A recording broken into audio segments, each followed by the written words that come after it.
Hello, everybody. Thank you for joining me today. I do truly appreciate it. And I would like to talk about a book that I recently finished. I think I finished it last week by a new favorite author of mine. He's not a new author, he's a new favorite of mine. And that is Ian Rogers. And I read SuperNOIRtural. I've talked to you about this book and about Ian in my introduction to Ian and such as that. And so the first time I ever heard of this author was from Paul Miller at Earthling Publications. He was announcing that Halloween series book number 19 was going to be Family by Ian Rogers. And I've learned to trust Paul Miller when it comes to his Halloween series. I've had some good success with Philip Fracassi, Jonathan Jans, Tyler Jones, and now Ian Rogers. I've enjoyed all of those books and added them to the collection. But when this book came out, I listened to a podcast or two, heard Ian Rogers talk, and I said, that sounds like OCD. One cool dude. So I went and mashed them buttons, ordered Family, and I've talked about this on the video, showing you the book and showing you what I thought. And I posted a review video, and Ian said, well, hey, if you're interested, I'm not trying to be a shameless plug pitchman, but PS Publishing does have Gray, this novella, coming out. So if you want, go check it out. And I did. And guess what? This book, this novella, limited edition, limited to 100 copies, and signed. My copy is, and mine's number 13, lucky number 13, signed by Ian Rogers. I dug this even more. As much as I loved Family, I loved Gray even better. It is noir and it is fantasy, so it's supernatural noir.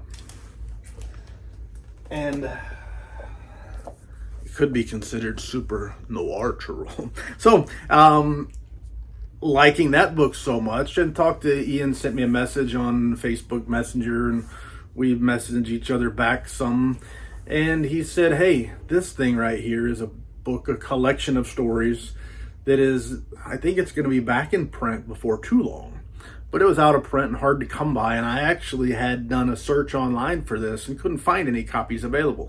He mentioned it on the podcast that I talked about, so he sent me a copy.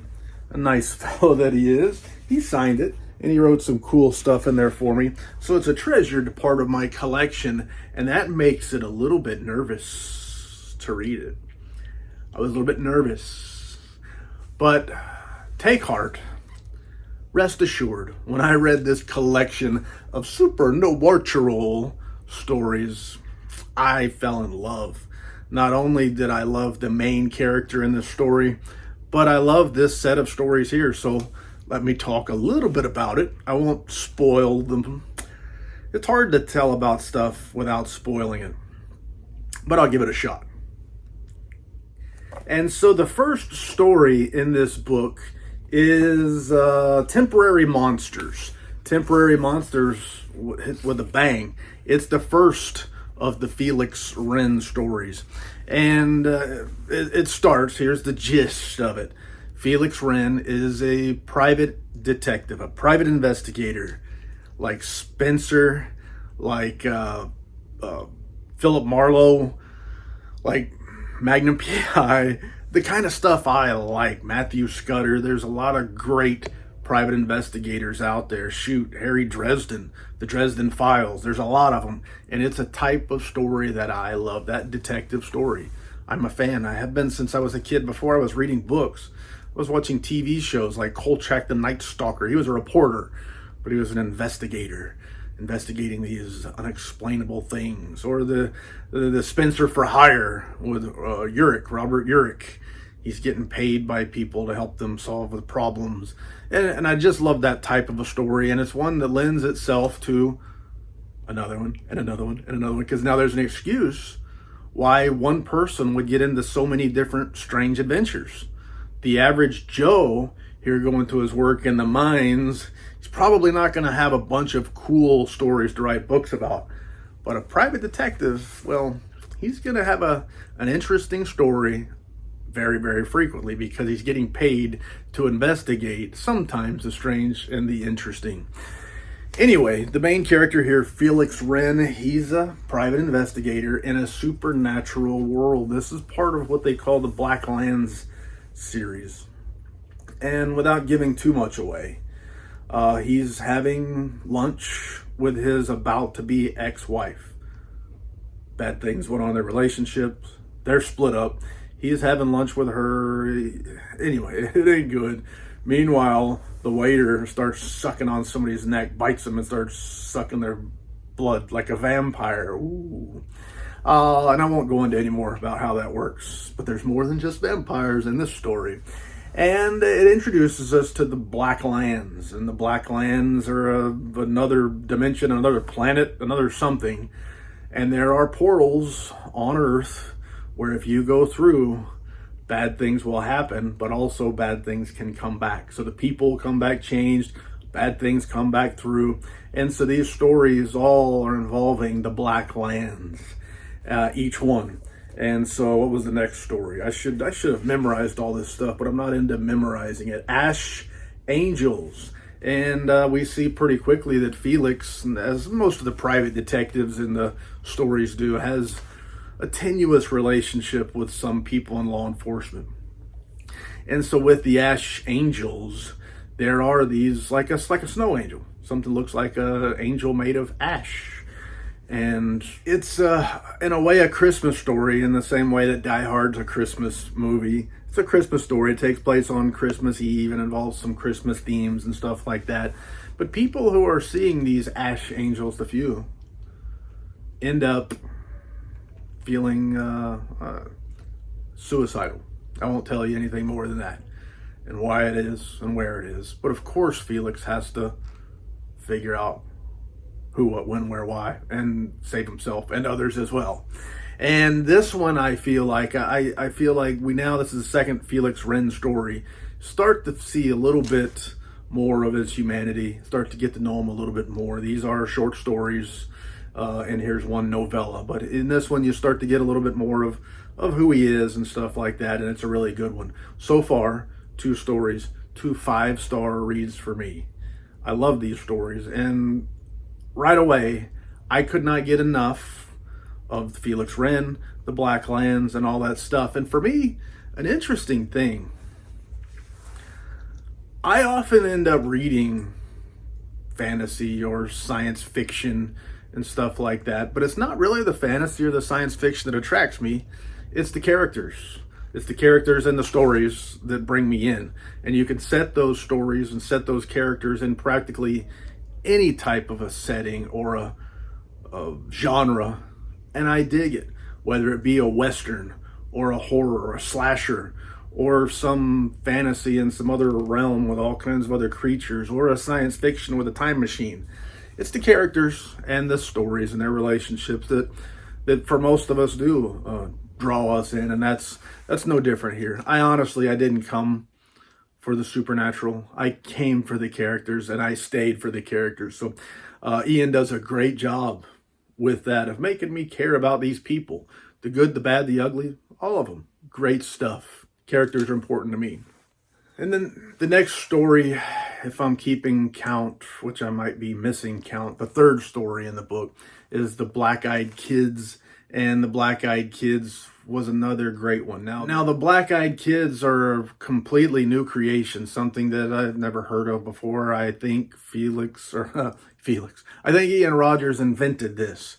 And so you have people that are like the Black-Eyed Kids. People are being visited by these kids with completely black eyes. And they're trying to get in. They're saying, "Let me in," kind of like a vampire. They can't enter without you bringing them in. But the Black-Eyed Kids people are being killed. And they're being killed in a way that doesn't make sense. How does this happen? A brutal way. A gory way. And guess what? Not only is Felix Wren, our main character, our SuperNOIRtural detective, trying to solve the problem, but as usual, the problem starts to come after him. And he has to find out why and who is responsible and find a way to solve the problem. I always dig the detective stories when they have to come up with a solution at the end. It's not just a matter of snooping around and stumbling into the answer or the killer or whoever. Sometimes you got to have a solution. And sometimes these detectives, they work it up in their head, and then the reader doesn't find out what it is until it happens. And that's always fun.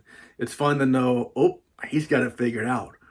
What's he going to do? And then you read it and you find out how it worked. It's really cool. And the Black-Eyed Kids, it's hard to say my favorite, but it's one of my favorites. So 3 for 3, 5-star reads. Man, I'm really digging SuperNOIRtural Tales. Felix Wren, the Blacklands, digging this world. And most of all, Ian Rogers, the writer, like I said, one of my very favorite writers now. I'm 3 for 3 on reading Ian Rogers, and I've got a couple more here to read that I'll show you. And the next one here, what was the next one? Shoot. The next one, The Brick. So The Brick kind of goes back to family. Family is something along the lines of a haunted house story. The Brick kind of goes, well, it was written long before the family, but The Brick also takes this more towards haunted houses and talks a little bit about haunted houses and how they tend to work, but a specific one where people are killed, haunted house that's killing people. And it's really neat how that works out. And The Brick is brought to Felix by a quote unquote friend, and it becomes a character of its own. The Brick. It's the longest one of this book. I think it was close to 100 pages. All the rest were maybe more like 30-page stories, somewhere in that neighborhood. I could go back and mathematically calculate it all out, but The Brick was longer, and it was very, very good. Fabulous story. It was the kind of story that Stephen King would have made a 1,000-page story out of, but Ian was much more efficient with his storytelling, and nothing against Stephen King, but it was a good story, one that worked very well for the page count that it was, and you end up having a character that I didn't expect, that I ended up liking. But it was neat how it worked out. Again, Felix Wren has to solve the problem, and I'm really digging this story. And then the last one in this book I did not read, so I sent a text or a message to Ian Rogers, and I said, "Hey, you've got this book right here out." And I had it on the shelf. Ian had sent me this one. This one I bought from Cemetery Dance. I showed it to you in a book haul video. Sycamore. It's a Blacklands novel. See that? And so SuperNOIRtural Tales is a Blacklands collection. I said, which one should I read first? I got them both. I'm ready to jump into the Blacklands. Which one should I read first? He explained. He explained to me, SuperNOIRtural Tales is a collection of stories that were written before Sycamore. I heard a little strange noise in the background. Written before Sycamore. And so basically the way it would work is that the first 4 stories that I just told you about, Temporary Monsters, The Ash Angels, Black-Eyed Kids, and The Brick, take place before the novel Sycamore. And then the final story in here called My Body, which is a short one. It's only 8 or 9 pages. My Body, story number 5, and then it also has the history of the Blacklands, takes place after Sycamore. So he said, you want some advice? Read those first 4, read Sycamore, and then read the last one in here. So that's what I did. I haven't read it yet. I'm saving it. So I'm going to read Sycamore, and I'm going to go back and finish that. But I am just as happy as can be. I feel like I was given a gift bigger than a cool book, which is a great gift. Given a new world to read. With the promise, I'm not saying the promise like Ian promised there's more, but the promise as in it seems like there's a really good chance there will be more from the Blacklands, from Felix Wren. All sorts of characters in here. And I'm really excited about it and really looking forward to it. So I read 4 out of 5 stories. I've read probably 95% of it because the last one's very short. And this, easy. It's not even a discussion or a trying to decide, should I go 4, should I go 5? should I break all the rules and go like 4.5 or anything like that? It's 5. Blam, blam, 5 big stars, 5 vampires, 5 werewolves, 5 black-eyed kids, 5 ash angels. Great story. Absolutely great. I'm very excited, and I'm also very relieved having read 2 books that I really enjoyed from an author, and then jumping into a third. In this case, I was a little bit nervous. I didn't want to not like it, especially since it's everything that I like in stories. I love noir. I love detective. I love how that can be twisted to not quite be exactly what everybody else has written, but to be something else. So I was nervous, and Ian came through. Now this book, let's see, when was this written? I think it was 2012. Let me go back and see what it says here. Originally written in 2012, at least this edition was published 2012. I think the stories were written in different times and published in different things, magazines or whatever, but it was combined here in this package in 2012. So it's been out for a while. Well, Cemetery Dance published the first novel of the series, Sycamore. And you can see that Ben Baldwin artwork on the front looks so fabulous. And somehow, I asked Ian and he said he didn't do it, but somehow Cemetery Dance hooked a brother up. I ordered a trade softcover edition and they sent me a signed book plate. So I got the hookup somehow. After I opened it and saw that it was book plate included, I messaged Ian and said, "Did you have anything to do with this?" And he said he did not. Either, I guess, got lucky like a lotto, or CD decided to send me one. I don't know. But I'm very excited to read Sycamore and then to read the last story in there. And I'm pretty confident, not knowing anything on the inside, but I would imagine the way it's going now, getting this published. And I don't know for sure, but I think Cemetery Dance is going to republish this as well. I hope they do. And I hope they sell 1 million copies and everybody gets rich, because it's great stuff. And I hope there's more. I hope there's much, much more. But anyway, that's what I thought about that SuperNOIRtural Tales. I'm looking forward to reading Sycamore. And then there's one more in here that I've got in the collection of books from Ian Rogers that I need to read, and that is Every House is Haunted. And this also is a Cemetery Dance publication, a trade softcover. It's not signed. Nothing special about it except some stories. One of these stories, and I should know, but I'm dumb. One of these stories is going to be is supposed to be being turned into a movie or a series or something like that by Sam Raimi. Ever hear of him?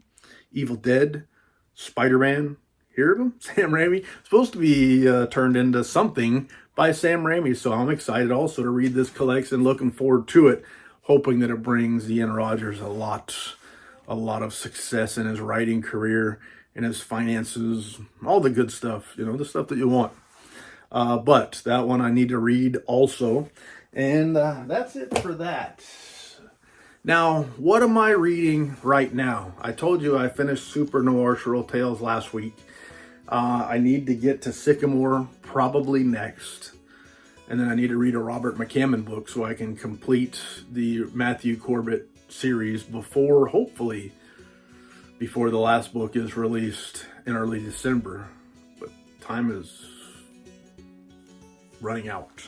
But anyway, what I'm reading right now, I'm reading a book by Tyler Jones, Night of the Long Knives, and this is another Earthling publication. Paul Miller sent me an advance review copy, and I've ordered the limited edition, and I'm that far through it. You can see there, that far through it.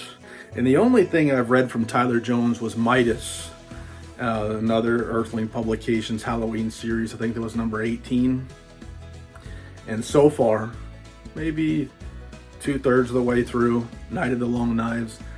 As much as I liked Midas, I like this much, much more. So I'll review Night of the Long Knives as soon as I get it done. Hopefully in the next few days, I'll finish it up and write down what I thought and talk about it some. But I'm really digging this book too. So that's what I'm reading right now. And what I intend to read next will be Sycamore by Ian Rogers. But with all that said, I can think of no more lies to tell. So thank you for your time. I do truly appreciate it. C'est la vie, baby. Doo-doo.